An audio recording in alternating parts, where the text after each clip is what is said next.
In this video, we are going to see how we can deal with the sales return in Sage. As we can see here, on 24th of January, return 5 Civic headlights by Mr. Albert. So the customer is returning some items back to us because they find it to be defective or for whatever reason. That means the sales is already created at the backend in previous transactions. So if we check that, we can see here that we have sent the items against the previous sales order. So the sales order was created, against that sales invoice was made, and after that they found some items to be defective, so they are returning back to us.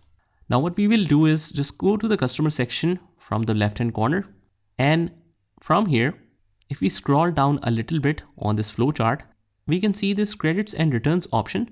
Just click here and click on new credit memo. The customer name is Mr. Albert, and it shows you this message that it's over the credit limit. We can set the credit limit however we want. So let's ignore this. 24th of January is the transaction date. Due date, I'll keep it as it is. Credit number, I can just mention any random credit number because we don't have any in the project. And we want to apply it against invoice. Now there are two invoices. One is the beginning balance and one is the transaction during the year or during the month. So I want to adjust against the second one. And the thing is that the customer, since they are returning some items, but we want to adjust it in the previous bill. So now they have to pay less, right? So what we will do is we will just write next to Civic headlights that out of 10 supplied, 5 is returned. So let's fill it up here and make sure the rate is correct at the rate of 210. All set. And that's pretty much what you have to do. Click on save.